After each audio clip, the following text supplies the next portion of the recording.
kita pasang bendera siang. Sebab kita nak bagi dia orang nampak kita, wujud kita. Okey. Kalau kita mencuri malam-malam tu orang tidur kita pasang, pagi-pagi boleh tak perasan sebab kita pasang satu, parti lawan pasang 100. Betul. Jadi kita buat siang, terlanjur tu nanti kita santuni masyarakat dan kita nak tengok apa respon mereka. Sebab setakat ni semalam kita masuk dengan kaedah macam ni, kita nak tengok sokongan melalui horn kereta. Apa ni, you punya sempadan kawasan sampai mana? Habis ni lah. Ni di penghujung lah ni? Ni awal. Oh ni awal? Ni awalnya sini. Bordernya di traffic light ni. Oh, okay. Sampai ke Paguh Pekan sana? Paguh. Wih, besar ya lah. So dia ada 20 PDM lah. 20 PDM? Jadi Inari ada tim yang akan pasang poster, ada tim yang pasang bendera, ada tim yang akan edar flyers. So kita buat 3 serangkai. Setakat ni macam mana? Ada nampak mulai semalam tu, bila sekarang dari segi sokongan tu saya dah nampak satunya ramai juga yang dah datang dan memberitahu yang mereka adalah kita bersaudara. Sebab saya sebenarnya ayah dan mak pun memang orang Bukit Pasir ni. Jadi ada yang saudara belah mak, ada yang saudara sebelah ayah. Kita tak kenal. So bila jumpa di warung dah sebenarnya jadi satu perbincangan atau perborak yang panjang lah. So alhamdulillah lah, insyaAllah ada lah sokongan daripada saudara mara. So dari segi sokongan masyarakat Cina tu alhamdulillah, setiap kali kita kunjungi mereka, ziarah mereka dan mereka kita nampak sokongan respon dia tu seperti ikhlas lah. So dia nampak satu positif punya tanda yang diberi kepada kita. Maknanya tak susah nak menerang ke apa pejuang itu betul pejuang. Ya, sebenarnya untuk menerangkan pejuang, pergi ke komuniti Cina dengan komuniti Melayu, lebih mudah ke komuniti Cina. Kerana kita datang dengan baju berlogo pejuang, lagi jauh dia dah cakap dah, oh pejuang Tun Mahathir. Tapi pergi ke Melayu, dia blur-blur lagi.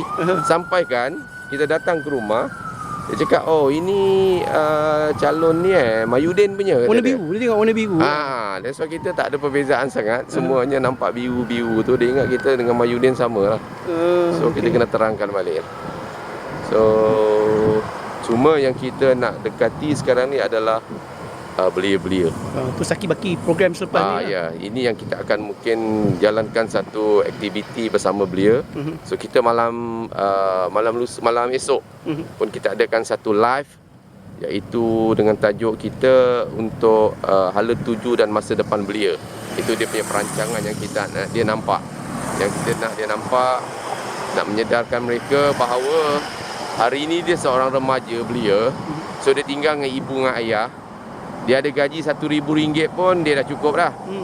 Yang kita nak dia faham. So kamu sekarang ni tengah belia remaja, sekarang ni lah kamu kena menjadi kerjaya dulu. Sebab apa? Bila ketika kamu single, kamu tak ada cari kerjaya, kamu terus kahwin, RM1 dah makan 2 orang. Beranak 1 dah jadi 3. Pastinya tak cukup.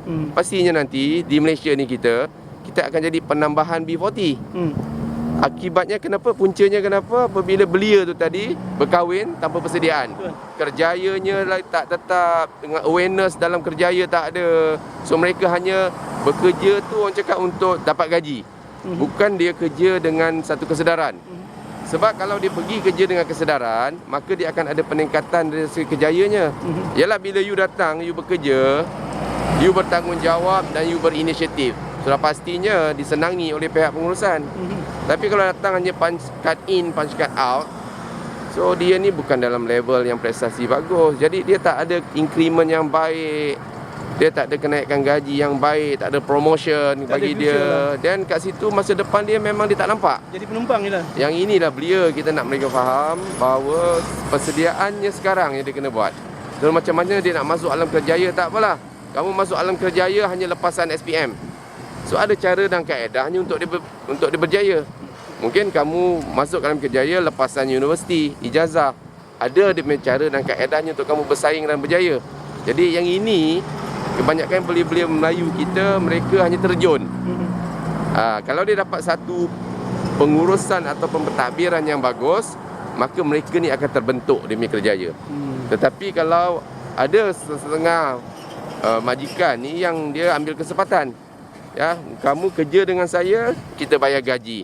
Masa depan kau nak sedarkan kau, nak faham kau, tidak. Kita perlu kamu sahaja bersama dengan kita kerja dan kita bayar gaji. Dia tak ada development. Tak ada. Yang ini yang kita akan bantu mereka, dekati mereka dan tunjuk macam manakah kita untuk bersaing dalam kerjaya. Jadi dengan belia saya akan dua perkara yang saya akan dekati mereka. Satunya menyedarkan mereka, satunya berkaitan kerjaya, duanya berkaitan keselamatan. Lebih-lebih lagi adik-adik yang menyertai yang ambil kerjaya untuk Food Panda, Grab, ya. So buat delivery service ni, ini sebenarnya dia sangat-sangat terdedah dengan dengan bahaya. Dia tak nampak dia punya bahaya. Kita yang bawa kereta ni kita nampak. Ya, dia memang langgar lampu isyarat. Hari ini dia lepas. 1000 kali dia lepas. Tapi mungkin kali ke 1100 tu dia sangkut. Jadi ini yang dia nak kena fahamkan dia. Mereka bekerja dengan cara apa orang cakap, cara yang berbahaya. So kita kena fahamkan mereka aspek keselamatan. Bagi kesedaran kepada mereka supaya mereka berhati-hati. Dan juga belia kita ni suka bermotosikal, konvoi dan sebagainya. Banyak kes kita dengar pergi konvoi beramai-ramai 30 biji, satu kemalangan. Yang ini kita nak tunjuk ajar kepada adik-adik ni macam mana kita nak berkonvoi. Apa dia punya protokolnya, apa aspek-aspek keselamatan yang perlu kita jaga. Yang ini yang kita akan dekati mereka sebab kita sayangkan mereka. Kita tak nak belia-belia kita ni kemalangan sampai jadi orang cakap cacat seumur hidup dan sampai ada yang meninggal, belum sempat apa-apa kan. Jadi kita sayangkan mereka, kita ni seperti abang, seperti ayah lah kepada mereka. Dan kita nak bimbing mereka biar mereka jadi seorang rakyat Melayu, rakyat Malaysia dan bangsa Melayu yang bersaing akan datang. Itu saja. So seorang untuk undi keluar beramai-ramai dukung macam mana? Setakat ni saya pun sendiri untuk kawasan ni saya pun tak boleh nak kenal pasti adakah mereka ni nak keluar mengundi atau tidak. Tetapi kita menyantuni mereka, pastinya kita minta harapkan dia mengundi dan kita nak minta mereka keluar mengundi. Ya. Tetapi ada juga saya dengar-dengar daripada kalangan masyarakat Cina, ya. Sebab bagi dia PRN ni tak begitu memberi impak, tak ada memberi apa-apa perubahan dalam dia punya kehidupan. Yang mereka nak yang sebab dasar dan polisi di federal, di persekutuan. Jadi mereka lebih tertumpu kepada PRU. Sebab PRN ni bagi dia siapa pun yang mentadbir negeri ni, dia kesan kepada mereka tak banyak. Sebab polisi dan segala orang cakap ketetapan dibuat oleh pusat. Jadi dia lebih berminat untuk dalam PRU daripada PRN. Tetapi satu faktor lagi yang buatkan mereka mungkin kurang keluar mengundi adalah atas isu kesihatan. Ya, kita sedang masih lagi dalam pandemik, dalam COVID ni. Sebab apa kita tengok masa kat China, bila kita selitkan flyers dekat dengan dia, apa yang dia buat, dia sanitize satu pagar. Bukan dia sanitize dekat flyers. Macam kita datang ni bawa penyakit. So dia sanitize pagar. Saya rasa kalau saya tandanya macam ni, masyarakat yang sangat care pasal kesihatan ni, pasti dia tak keluar mengundi bagi saya. Jadi kat situ pun kita dari jauh dengan dia sanitize. Kita punya flyers ni bukan main, macam disalai betul dengan sanitize. So, jadi nampaklah yang itu saya rasa peratusannya yang tidak keluar mengundi ada kerana isu kesihatan. Satu lagi, mereka tidak keluar mengundi kerana mereka rasa ni adalah PRN. Dan mereka rasa sebenarnya sedang rasa politik ni menyusahkan mereka. Sebab kita telah ditunjukkan, divisualkan di peringkat nasional apabila politik ni sentiasa tarik tolak,